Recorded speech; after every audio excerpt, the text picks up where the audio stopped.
But welcome to the session, Customer Service is Easy as Pie with ITSI. I'm Christina Maselli, and I'm joined here with Sandy Leon. And we're going to go through and level set you with what ITSI is as a product and how Penn State University is using it. So. Oh, the gentleman in the back says he can't hear. Oh, okay. Can you hear me now? Yeah, iffy. All right, I'll try to speak up for you guys. All right, so here's your obligatory forward-looking statements. I'm sure you'll see this throughout the day, but I wanted to share a little bit more about myself.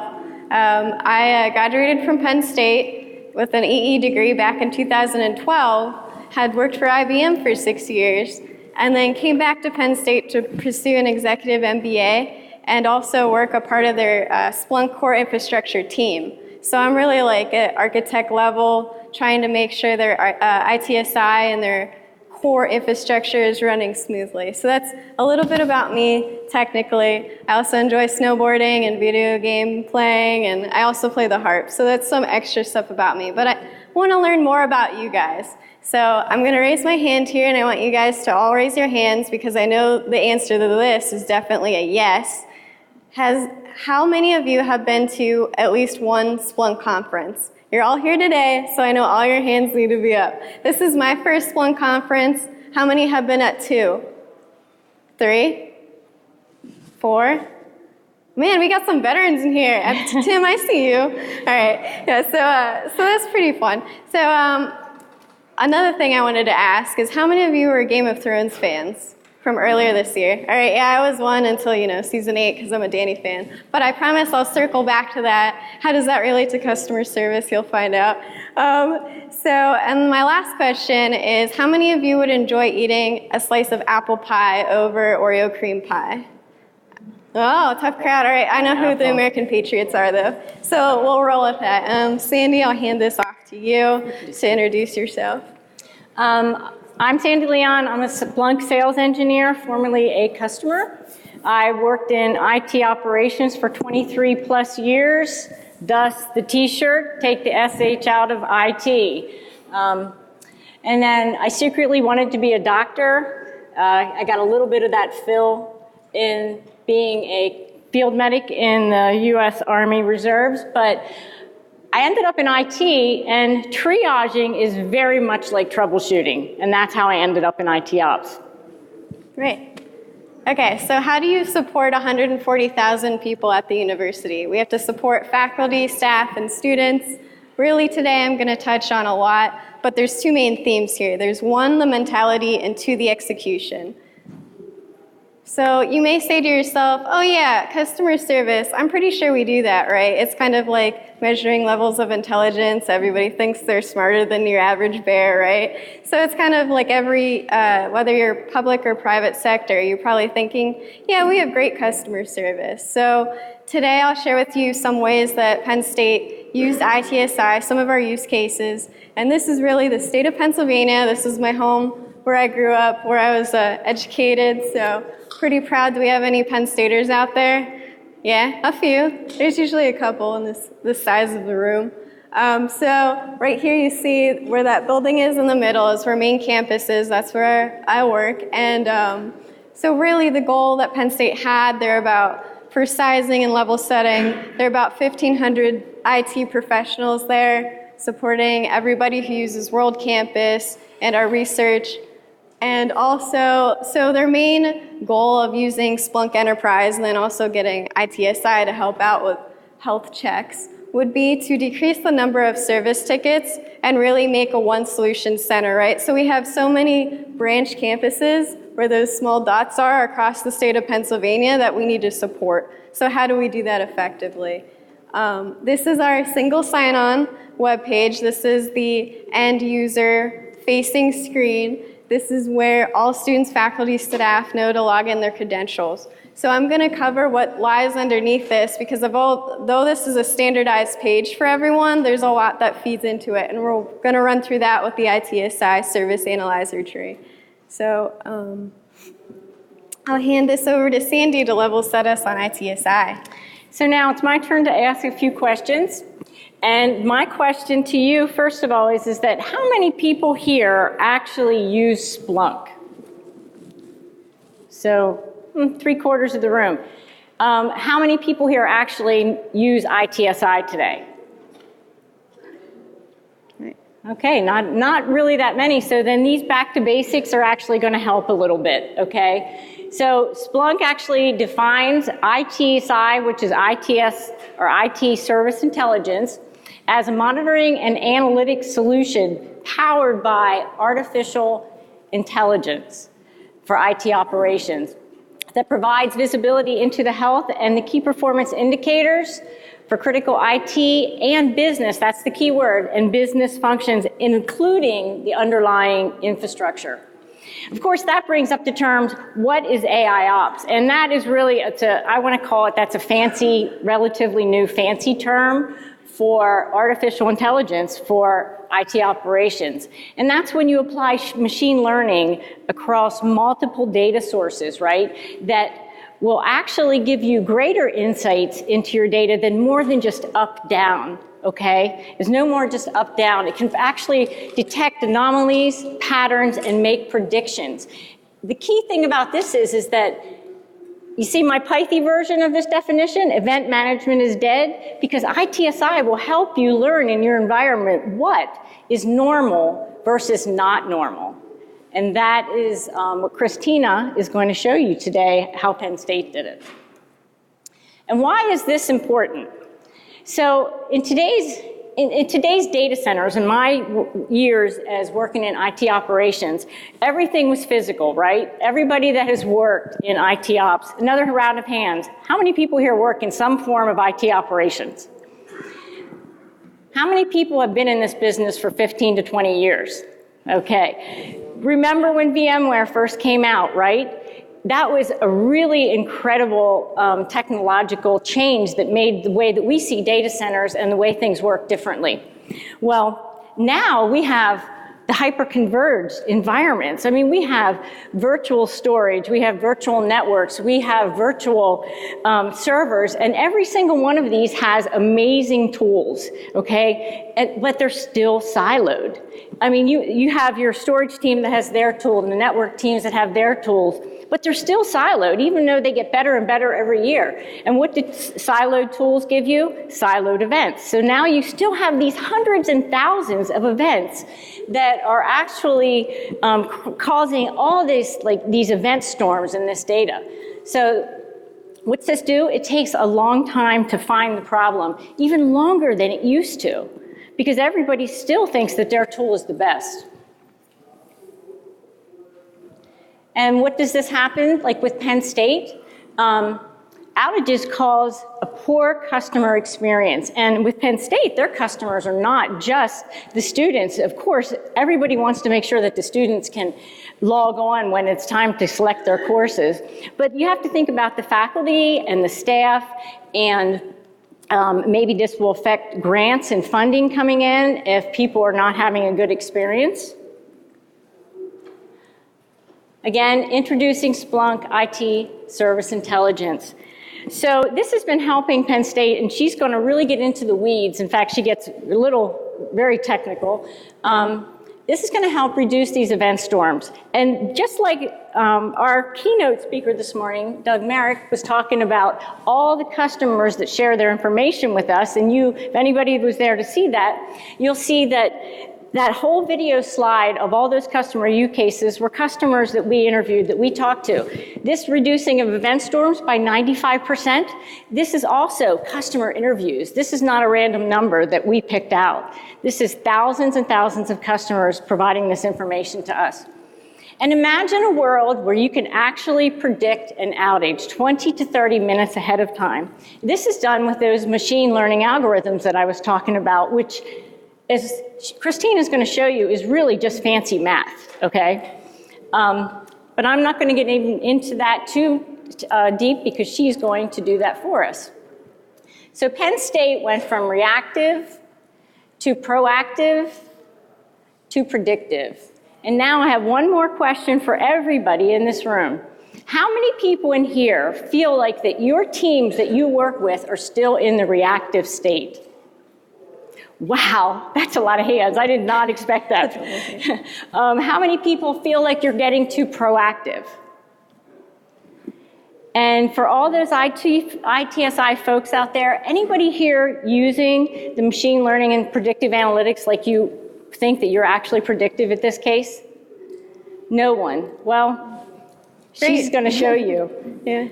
So without further ado, I'm going to turn it over to Penn State. Right. So this is a picture of the team back home. Some of the IT professionals, what I want you guys to think of with the mentality portion, if there's could you raise your hand if you're in a management leadership position, or how technical is this room? All right, so this is more geared towards you guys. Remember, your number one customer, your IT force, right? If they're not happy, you're not getting your ticket service, you're not getting this done. So this is where ITSI can help. This is what Penn State used as their vehicle to really start training these 1,500 people. We had 4-hour, 40 people sessions over multiple days to really have these search parties, right? So we can get them into the Splunk SPL and see how to use the tool and really get them engaged and excited. You know, technical people, we get excited. I consider myself a technical person. I get excited to dig into root cause analysis. So this is how we're going to slice up the pie that is WebAccess. I'll use WebAccess, the single sign-on tool, as the example. This is what we use to get into email and Canvas, and I pay my student loan, student bill through this, right? So you have all those use cases. Our research department logs in via WebAccess. So when that goes down, it would be a problem. And I'm happy to report after using ITSI, we have had no major outages. So something's working. So that's good. So over to the right, you'll see a full pie. That's what usually your service looks like, right? Like you can see it's a good freshly baked pie, but you don't know what's inside. ITSI helps us see what's inside. So your subject matter experts will need to be on board with this and be able to set up your services that make up whatever overarching service. In this case, we're going to talk to single sign-on, but whatever your use case would be, taking those interdependencies underneath and really getting them into Splunk, there's a high chance that you already are logging your data into Splunk to begin with. So this is another ITSI as an application on top of that. So it's really just a little bit more development that goes into this. And really you're taking a lot of your monitoring solutions and funneling it to one holistic solution. So this is at a glance what ITSI is. So this is at the top, I don't know how well you guys can see this, but at the top it says WebAccess single sign-on. At the bottom, we'll start from there. There's Kerberos at the bottom. This is your authentication protocol. I'll go to this screen so you guys can probably see it better. But this is a service analyzer tree. Starting at the bottom here, we have Kerberos is like your crust. This is your authentication protocol. And then we have these two major sides. You have Shibboleth and CoSign SSO, which Penn State is a large organization you saw from that state of Pennsylvania. Different groups, different applications are using different single sign-on solutions. So WebAccess was our umbrella over everything to make it like the end user happy. You don't want your users to be confused at where they're logging in, especially when it's like related to academia and bill paying and purchasing. So yeah, so this is using, the colors you see here is using the KPI from ITSI. So in this use case, you can, assuming green is 100% and red would be, okay, something's drastically wrong, bring your attention here. You have this orange color that is denoting CoSign validation, feeding into CoSign SSO, feeding up into WebAccess, is giving you an indication that something in that realm and that service dependency is going wrong. What I will dive into as this example moves forward is really what those KPI were. KPI are key performance indicators. You may have heard that term multiple times. But it's really what feeds into the service. So when you're dealing with single sign-on and the server infrastructure underneath, you want to have response counts. You want to look at error counts for like Shibboleth codes. You want to look at replication issues amongst your servers, look at load balancing. So I'll walk you through where in ITSI we were using that to look through these things. So that's the pie example. And closing off on the mentality mindset, every organization has one, whether you're public, private sector. Working at IBM, we had our war room. Working at Penn State, we have our war room. But I'm happy to announce we're trying to change it to a bakery. We want your mentality going into the war room to not be stressed out and end up making decisions under uncertainty. I think we've all been there where you're either the manager or you're the technical person walking in saying, yeah, I think this is right. I can't confirm that this totally fixes the problem, but we'll all have to see and peel back that onion. So this is also where I'm going to tie it back to Game of Thrones. Pop culture also has this. You know how many planning scenes there were to just try to figure out how to beat an undead army? A lot, right? And so it's usually that uncertainty we want to get rid of with ITSI. And so that's what Penn State was using to try to get rid of this uncertainty, because you can see your underlying services and how healthy they are. So for the state of Penn State, we can see, instead of seeing 2,000 tickets come in of students that are upset because they can't log into Canvas and take their exam on time, we can see these predictive analytics behind the scenes to make sure that that service is up and running for them. So this is what we all want to see. This is what we want to see in the war room and the bakery. This is Monday to Friday. I'm good, guys, going on vacation. We're all green. And these are the 7 service dependencies that feed into that tree you saw earlier. Obviously, everything's looking good here, but you have Active Directory, Kerberos, Shibboleth. You have your overarching web single sign-on piece. You have CoSign validation, CoSign web UI, Open LDAP, and the rest of these there. So that's what Penn State's using underneath that umbrella. I'm going to talk to you KPI and adaptive thresholding in ITSI. So what's great that we were able to use is really these templates that come packaged in box with ITSI. You have your data from your Splunk infrastructure, right? You're feeding your server data in, and you're able to use adaptive thresholding to be able to predict the loads on the servers and response counts, response times to set the colors that we saw in the service analyzer tree earlier before. So what was good with Penn State is we have a weird use case, right? At the start of spring and fall semester, we get spikes in students. So I was able to go in and create a custom time policy to handle these spikes. So your monitoring tool, can be adaptive. So that's what's great with adaptive thresholding, and that was a use case that we had used for it.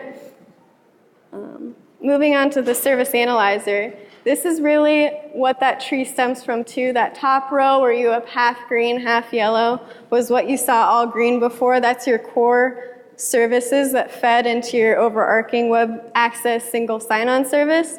And then these other blocks underneath here are KPI that feed into that upper layer. So that's your slice of pie, if you will, with the little ingredients of KPI mixed in. So for us, we used a lot of response times. We used a lot of response counts. We have error code checking. We have IP versus IPv4 versus IPv6 percentages. What's cool is if you click on one of the boxes, a screen comes over, and we have many servers that are load balanced. So you can very quickly spot check whether or not something's load balanced and how the performance is going. You can see if something's down. So another really cool KPI that we used here was actually for Open LDAP. We had a master directory file, right, between multiple LDAP servers. And this needs to be maintained as like a master file. So we have a KPI set to check replication factors.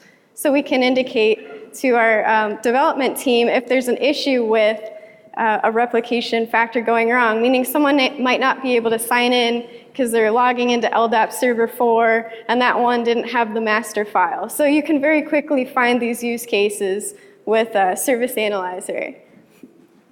Moving on to deep dive. So here is really for your development team and for any kind of management teams in the room.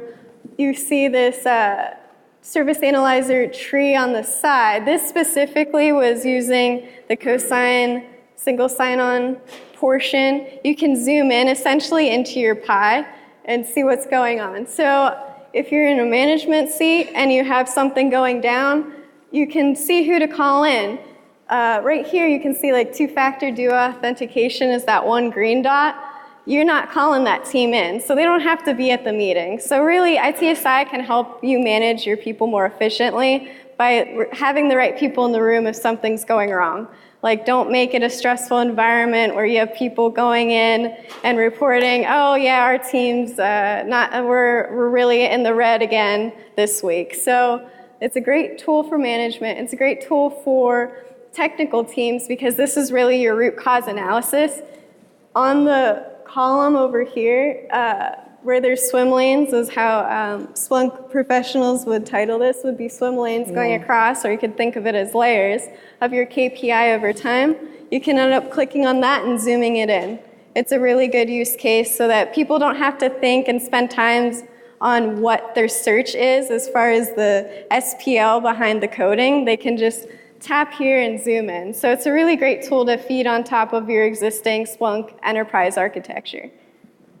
I'll move on to glass tables. So here's our execution stage is going to start here. Here's a cool use case we had at Penn State where glass tables using different ingests between branch campuses. So as we were onboarding different branch campuses, it was interesting to see if there were any issues, right? Because you can see the size of the campus and know whether or not, hey, that, all the similar branch campuses didn't have this much data. What's going on? Perhaps there's duplication issues. Perhaps there's something going wrong. Maybe the other two campuses had some infrastructure problems.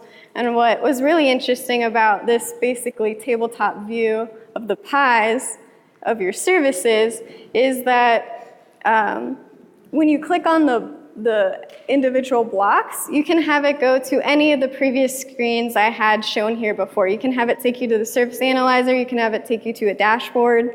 You can have it go to really any of those screens. So that really helps someone who's maybe at like a director or higher management level kind of zoom out, see what's going on. It can help your team spot check, but then also zoom back into the data so you know which data you're speaking to. So I'll move on to the next one. So this is basically some glass tables we had that was really useful for chargeback model analysis too. If you were going to go that route within your organization, you can look at ingest data or how Splunk is maybe charging you for your data and see where your different teams size up. Right here we have different campus colleges, like we have the College of Engineering and College of like Liberal Arts and stuff, and we can see how they are relative to each other. So the relative data ingest was interesting to us as we were onboarding because it's a massive infrastructure that we're onboarding here. So we're able to make sure that everybody's getting their data in and really see how different teams are using it, because believe it or not, different colleges were using Splunk differently. So that was interesting to see.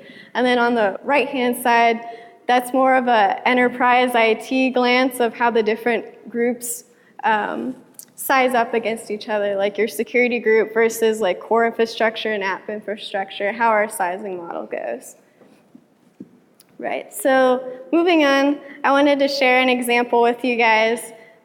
For anybody who has ITSI, they'd be able to use this if they're not already. And if I didn't see many hands raised whenever you asked for, are you using Predictive Analytics currently? Even if you are using ITSI, there's a tab that's called Predictive Analytics, and you're able to go into this tab, and I'll walk you through a really short example of how you can use this KPI and set it on a glass table. So you can have a predictive glass table. What's better than that? Like, you can be proactive with ITSI.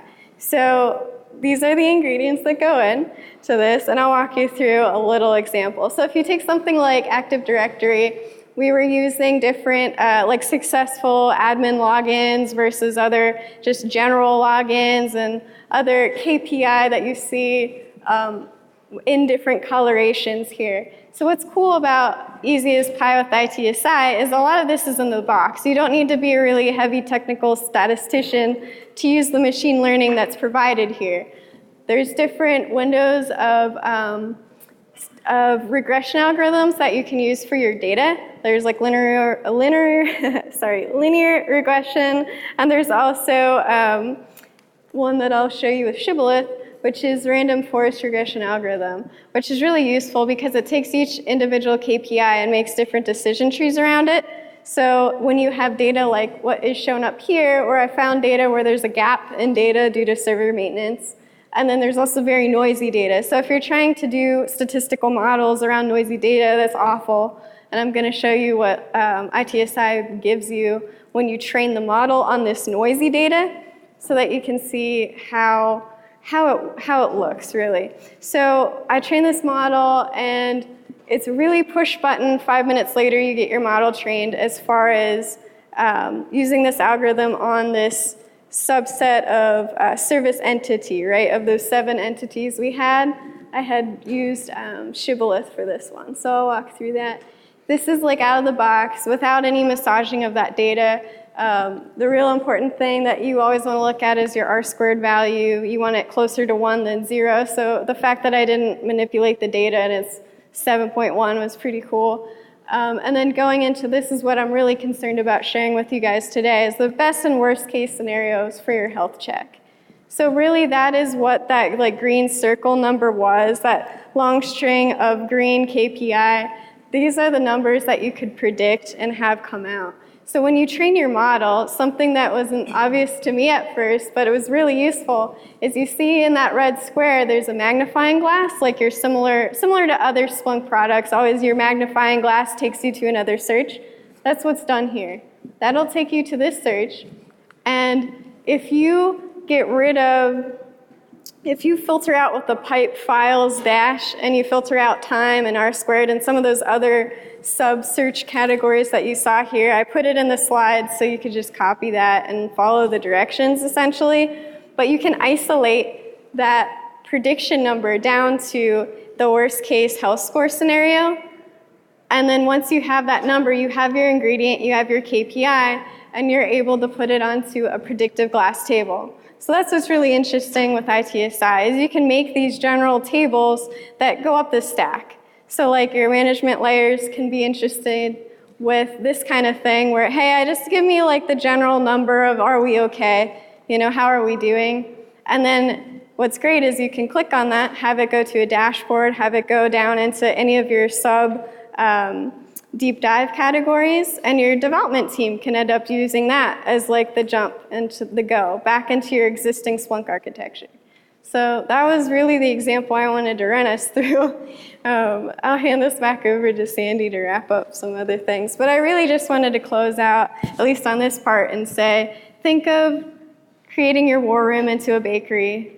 Think of just the mindset and the emotions that you guys can change as IT professionals, as management, to really make that easy, right? Like don't make going to work a rough time, make it fun. I know we like to have fun at Penn State and like really enjoyed using this tool. So those are some of our major use cases that I was able to just throw up here for you guys. And on that note, I just wanted to ask you, is negative MTTR really something that you've ever heard before? That's what this capability gives you, if you want to actually coin that phrase. I always thought that was funny, negative negative MTTR. I guess that's really all we have. I just wanted to bring this up here to show you that, actually, I did want to say one more thing, is that why did Penn State go with ITSI? What was one of the driving factors, besides the fact that we have this incredible capability for machine learning and predictive analytics? But like so many of you in this room, they already had Splunk. They're already using it in security, and they're using it at a very high level in security. If anybody is here going to go see the other Penn State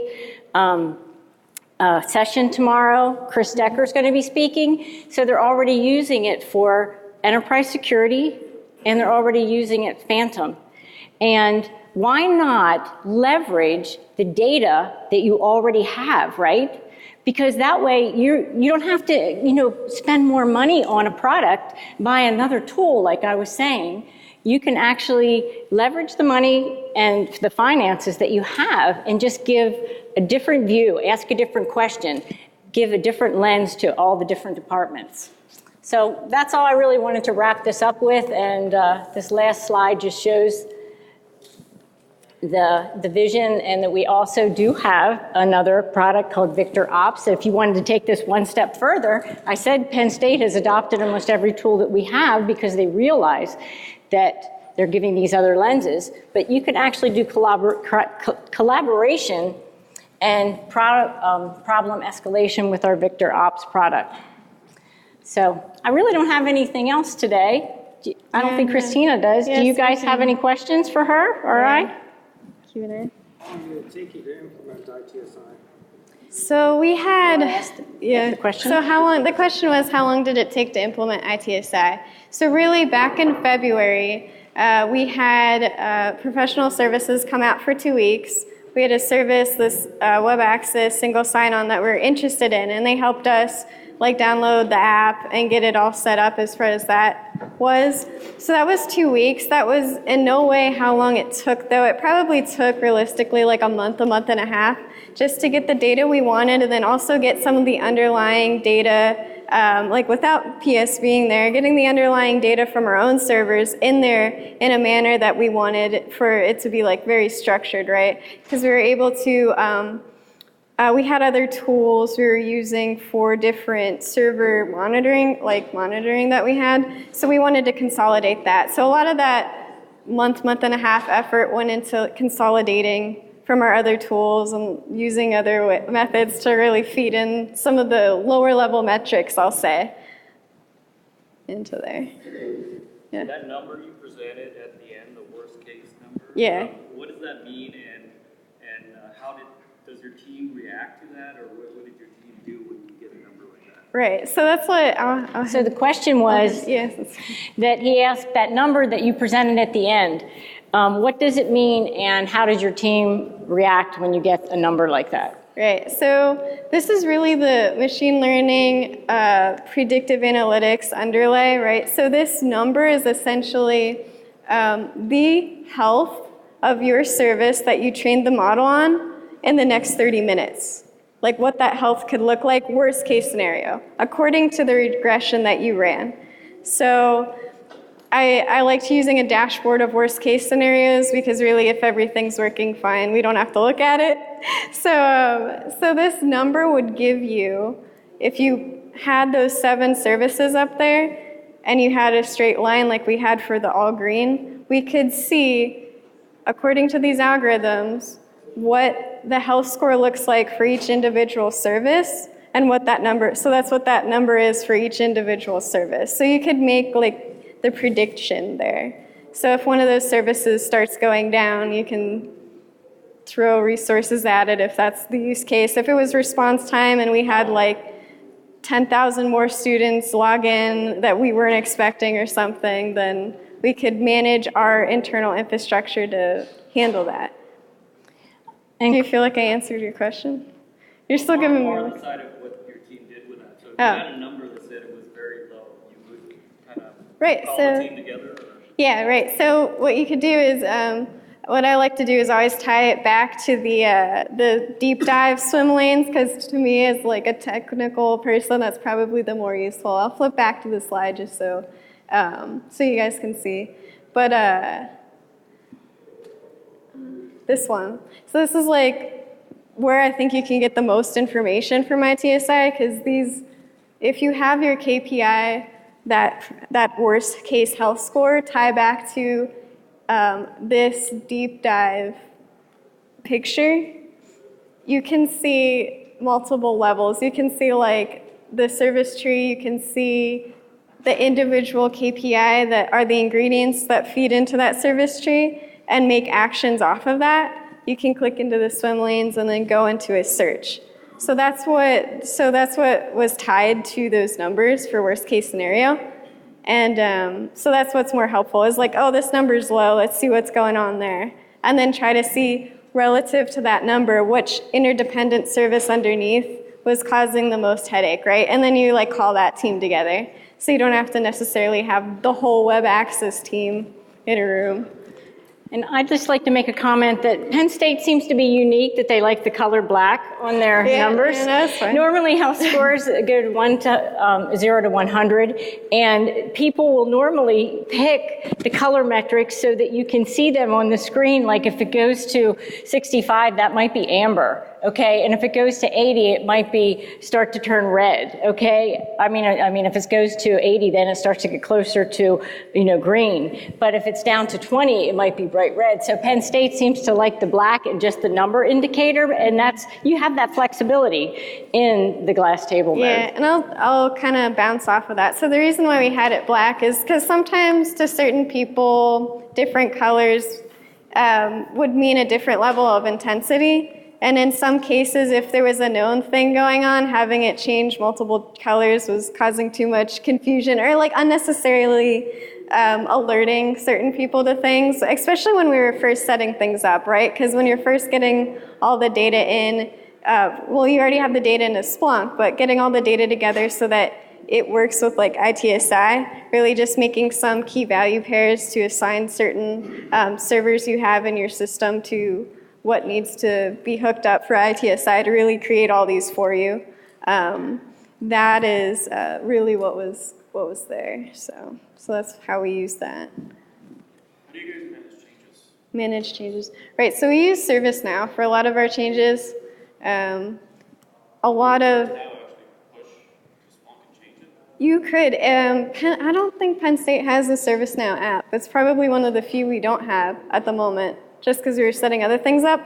But to your point, you could very easily have integration. Something that's nice about ITSI is it is all integrated. So I'd have to look. I haven't personally tried, but maybe it's a shout out to some of our Splunk engineers here. It integrates I'm right pretty with sure you could ServiceNow. probably do Yes. that. Because you can tie back a lot of the ad hoc searches. Well, here's what you could do. You could have a notable event probably tie back to your ServiceNow app. So notable events would be something that like email alerts you. There's definitely a way you could finagle that if it's not straightforward, but I'm thinking it'd be pretty good. Yeah, we integrate directly. We can integrate either way. And with ServiceNow, you can actually have the events come back in, and so that you can see them in, like when you're looking at your series of events and for root cause analysis, you can see what happened at what time. And a lot of times it will show you your changes when you have the events coming back in. Say, oh, well, there was a change. There was a network change, a firewall change that happened the same time or 2 minutes before this event started going downhill. So yes, it does integrate. Great. Any more, another question? Does ITSI have like a way to be able to see like right from in there changes, or is that like a? I'm sorry, we Does didn't. ITSI have a easy way to see, changes?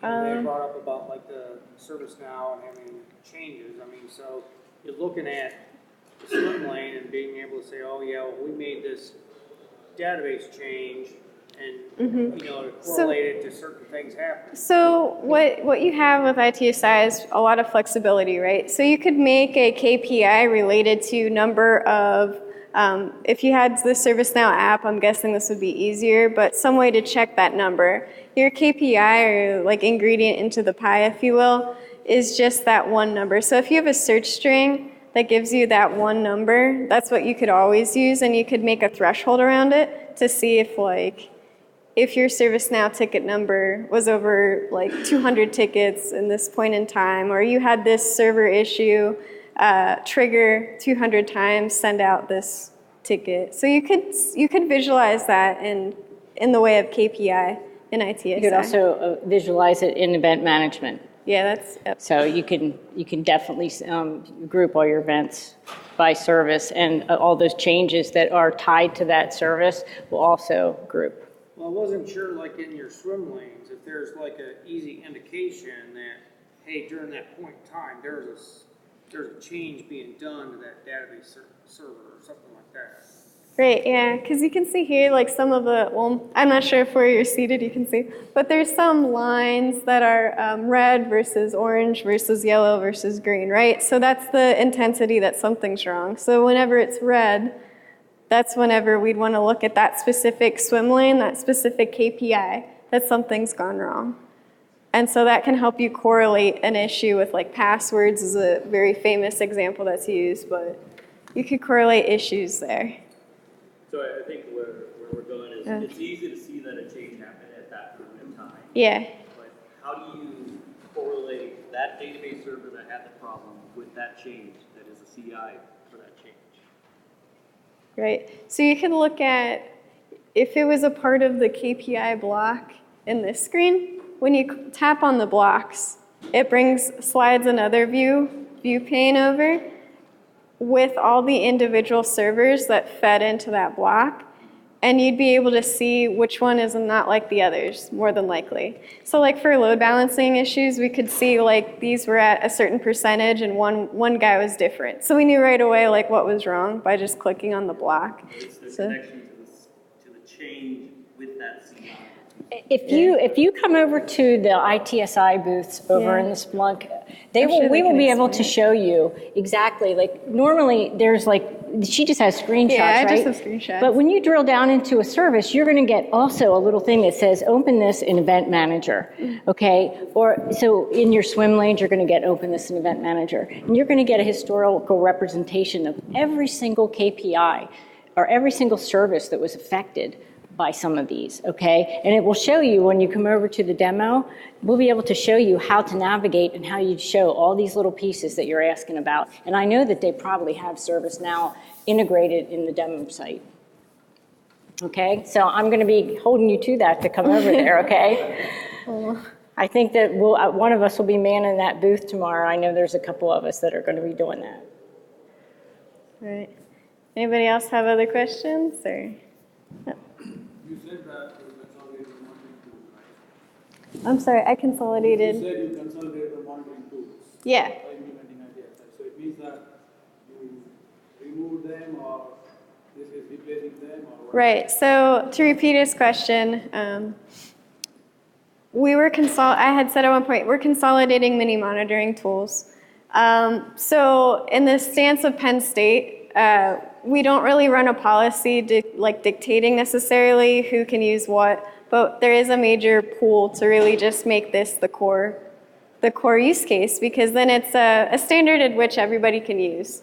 So there's definitely been a directional push towards that, but unlike maybe a private sector where there's a mandate from the top and it filters down, it's more free to let someone use what they want, but more than likely we've had people report back and say, hey, we need, show me this in Splunk, or like why didn't you do this in Splunk? So we're getting a lot more of that. So that's nice to see, because then there's just a level set, right? When everybody's speaking the same language, it makes it faster to get things done. So, yeah. Cool. Thanks for all the questions. Yeah, I was going to say, any more questions? I don't know how much time we have, but Okay, I'm going to come down and get you guys' names so that I can see you over at the ITSI. Yeah, you should check it out. Check out really, the ITSI. You got some experts over there that'll show you exactly. Yeah, but thank you guys for coming.